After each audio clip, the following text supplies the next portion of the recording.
नमस्कार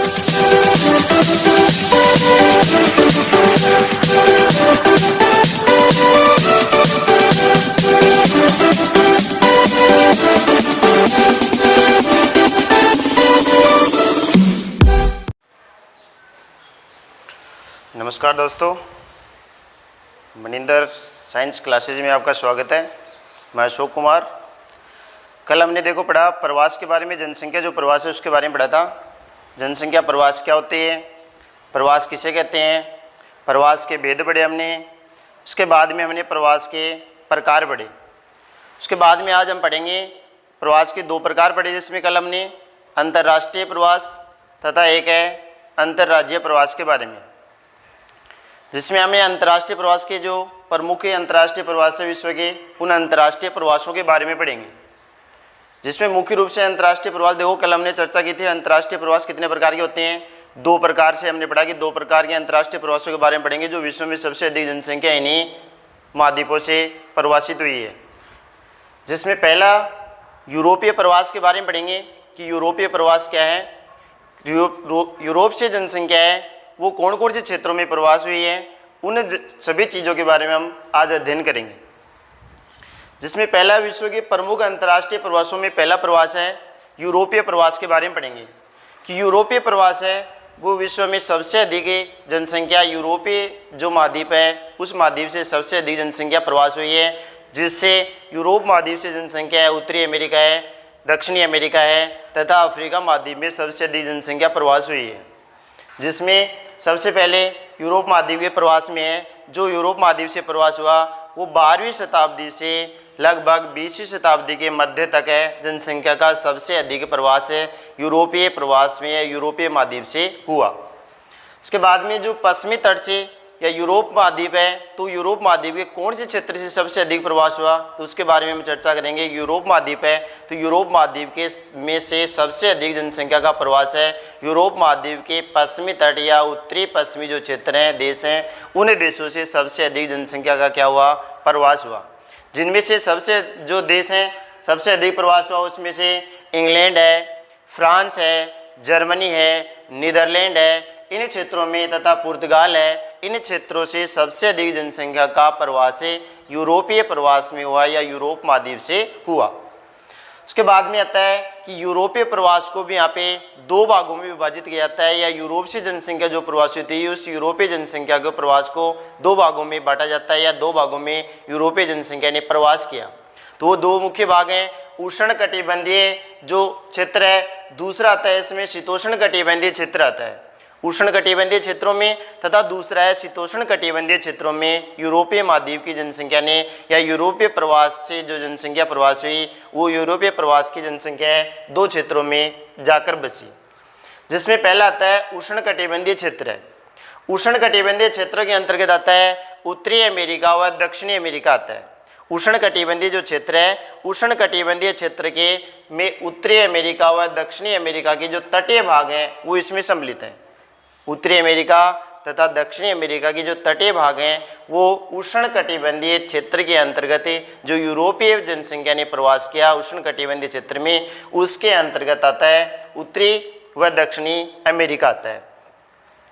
इसके अलावा जिसमें दूसरा इसमें आता है जो एशिया का क्षेत्र आता है, इसके अलावा यहाँ पे आता है शीतोष्ण कटिबंधीय क्षेत्र। यूरोपीय जनसंख्या का जो प्रवास के अंतर्गत दूसरा प्रवास आता है या यूरोपीय जनसंख्या दूसरे क्षेत्र में जहाँ पे प्रवास किया वो क्षेत्र आता है उष्ण कटिबंधीय क्षेत्र आता है। उष्ण कटिबंधीय क्षेत्र के अंतर्गत है उत्तरी अमेरिका के जो संयुक्त राज्य है, कनाडा है तथा इसके अलावा दक्षिणी अफ्रीका है, ऑस्ट्रेलिया है। इन क्षेत्रों में सबसे अधिक जनसंख्या ने क्या किया है, प्रवास किया है। न्यूजीलैंड आता है, यूएसए आता है, संयुक्त राज्य आता है, कनाडा आता है, इसके अलावा जिसमें दक्षिणी अफ्रीका है और ऑस्ट्रेलिया है। इन क्षेत्रों में जो शीतोष्ण कटिबंध क्षेत्र के अंतर्गत आते हैं, इन क्षेत्रों में यूरोपीय जनसंख्या ने भी प्रवास किया। तो ये दो प्रकार के प्रवास हैं, यूरोपीय प्रवास। उसके बाद में दूसरा है यूरोपीय प्रवास के प्रकार या यूरोपीय जनसंख्या ने कहाँ कहाँ कौन कौन क्षेत्र में प्रवास किया, तो उसके दो भाग हैं, उष्ण कटिबंधीय क्षेत्रों में प्रवास किया और दूसरा आता है शीतोष्ण कटिबंधीय क्षेत्र में प्रवास किया। इसके बाद में आता है कि उष्ण जो शीतोष्ण कटिबंधीय क्षेत्र है और जिसका पहला है इसमें उष्णकटिबंधीय क्षेत्र है। लेकिन यूरोपीय जनसंख्या है वो जनसंख्या ने सबसे अधिक प्रवास किया। कब किया? तो जिसके बारे में हमने पढ़ा 12 से 20 ईस्वी के मध्य या 12 से 20वीं शताब्दी तक के यूरोपीय जनसंख्या ने क्या किया? प्रवास किया। उसके बाद में आता है कि सन देखें तो सन के अंतर्गत आता है 1820 से 1940 तक यूरोपीय जनसंख्या ने लगभग 6 करोड़ जनसंख्या ने क्या किया? प्रवास किया। यूरोपीय जनसंख्या का लगभग 6 करोड़ जनसंख्या या 6 करोड़ भाग जनसंख्या का 1820 से 1940 के मध्य प्रवास किया या अन्य क्षेत्रों में गई, जिस क्षेत्रों के बारे में हमने पढ़ा उष्णकटिबंधीय क्षेत्र तथा दूसरा इसमें है शीतोष्ण कटिबंधीय क्षेत्र। इसके बाद में आता है कि सबसे अधिक है कि ये तो जनसंख्या का कुल भाग है कि यूरोपीय जो महाद्वीप है या यूरोपीय जनसंख्या का प्रवास है, तो सबसे जिसमें कुल जनसंख्या ने कितने जनसंख्या ने प्रवास किया तो वो भाग आता है 6 करोड़ लगभग। उसके बाद में है कि सबसे अधिक जनसंख्या कहाँ को प्रवास की या सबसे अधिक जनसंख्या को प्राप्त करने वाला या जो रखने वाला या जहाँ पे जनसंख्या गई वो देश कौन सा है? तो संयुक्त राज्य अमेरिका है। लगभग 5 करोड़ जनसंख्या है संयुक्त राज्य अमेरिका महाद्वीप या अमेरिका महाद्वीप में सबसे अधिक जनसंख्या गई।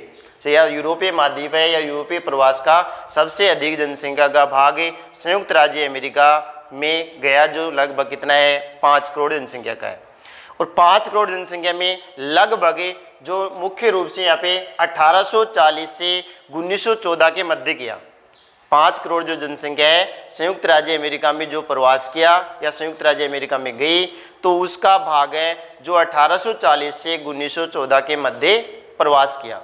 और वो 5 करोड़ है। लगभग लास्ट के जो 34 वर्ष हैं उन 34 वर्षों में उस जनसंख्या ने सबसे अधिक प्रवास किया, या जो 5 करोड़ जनसंख्या है उसका अधिकांश भाग लगभग कितने वर्षों में गया? 34 वर्षों में। जो लास्ट के 34 वर्ष हैं उन 34 वर्षों में सबसे अधिक जनसंख्या का भाग प्रवासित हुआ या यूरोप जो संयुक्त राज्य अमेरिका में गया। तो ये है यूरोप महाद्वीप विश्व के प्रमुख अंतर्राष्ट्रीय प्रवास के बारे में पढ़ रहे हैं, जिसमें इसमें यूरोपीय प्रवास 2 प्रकार का होता है, उष्ण कटिबंधीय क्षेत्र और दूसरा शीतोष्ण कटिबंधीय क्षेत्र है। उसके बाद में दूसरा आता है विश्व के अंतर्राष्ट्रीय प्रवास में दूसरे नंबर पे आता है एशियाई प्रवास के बारे में। एशिया महाद्वीप है, एशिया महाद्वीप से भी जनसंख्या ने प्रवास किया और विश्व के कौन कौन से भागों में उस जनसंख्या ने प्रवास किया उसके बारे में पढ़ेंगे। तो जिसमें सबसे है कि विभिन्न जो मानव शास्त्री है उन मानव शास्त्रियों का मानना है कि मानव की उत्पत्ति है या मानव जो प्रजाति है उसकी उत्पत्ति कहाँ हुई है? एशिया महाद्वीप के मध्य भाग में या मध्य एशिया को मानते हैं। और मध्य एशिया से जनसंख्या ने अन्य जो विश्व के अन्य देश हैं उन अन्य देशों में क्या किया है? मध्य एशिया से जनसंख्या ने प्रवास किया है या प्रवसन किया है या जनसंख्या प्रवासित हुई है। तो उसकी उत्पत्ति क्या मानते हैं? मध्य एशिया में मानते हैं।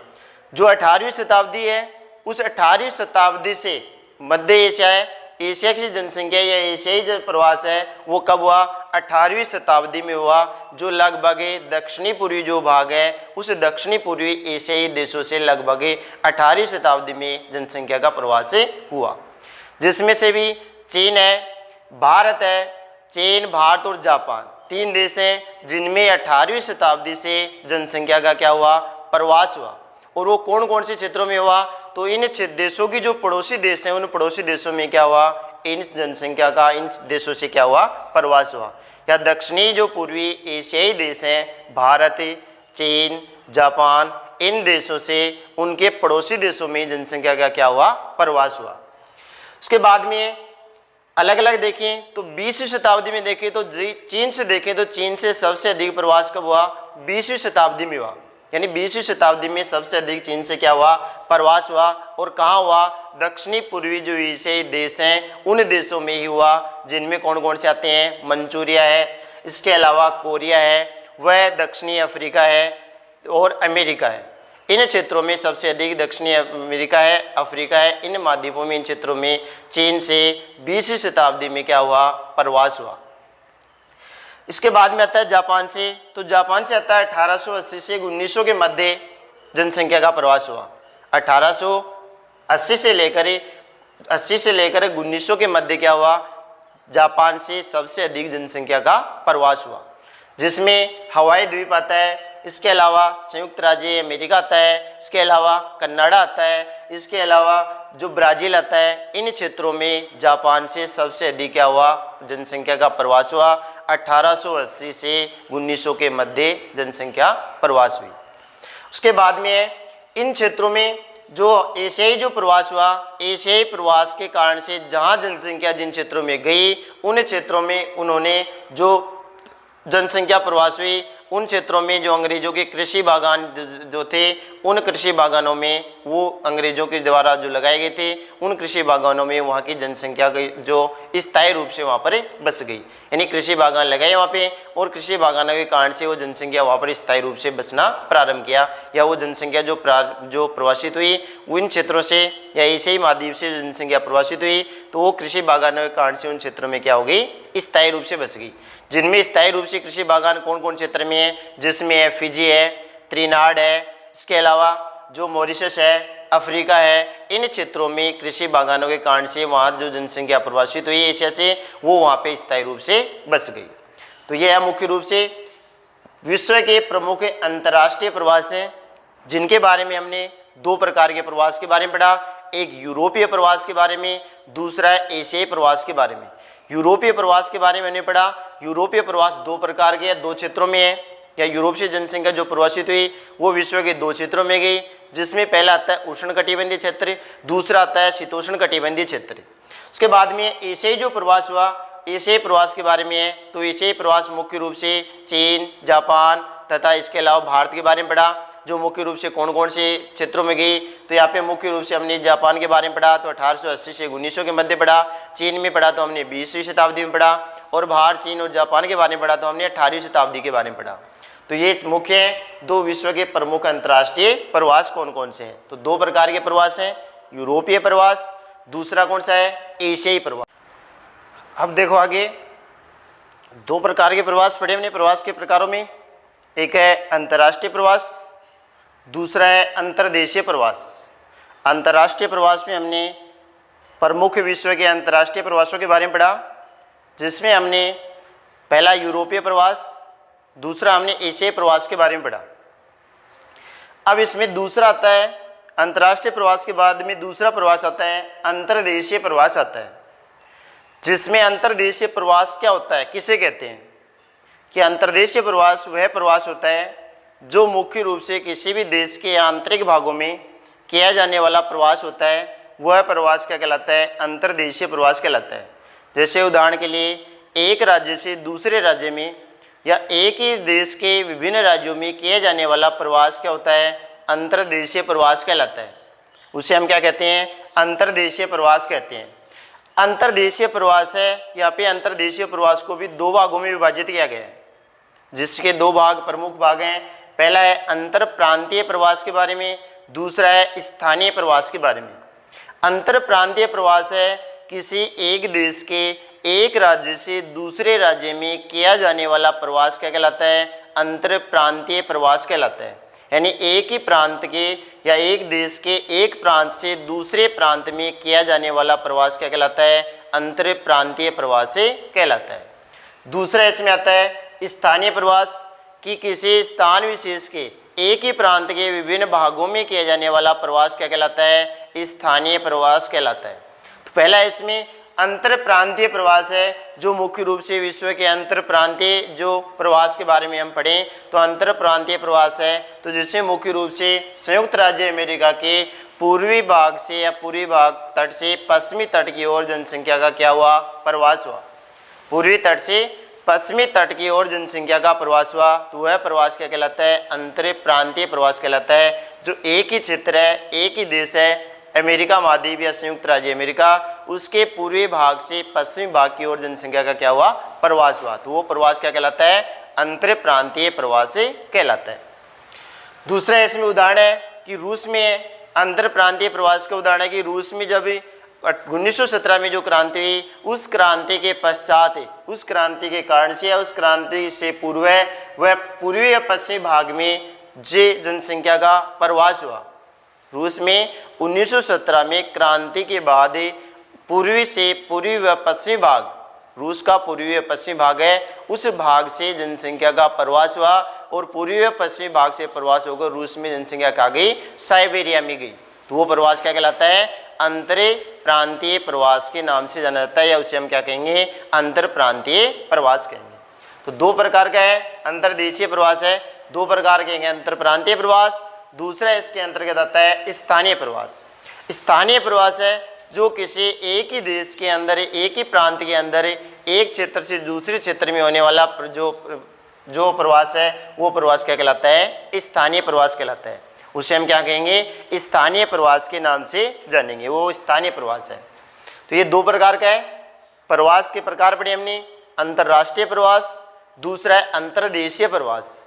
अंतर्राष्ट्रीय प्रवास हमने विश्व के प्रमुख अंतर्राष्ट्रीय प्रवासों के बारे में पढ़ा, जिसमें हमने दो प्रवास पढ़े, एक है यूरोपीय प्रवास, दूसरा है एशियाई प्रवास। दूसरा हम पढ़ रहे हैं अंतर्देशीय प्रवास है। अंतर्देशीय प्रवास दो प्रकार का है, जिसमें एक अंतर प्रांतीय प्रवास, दूसरा है स्थानीय प्रवास। तो यह मुख्य रूप से प्रवास के प्रकार।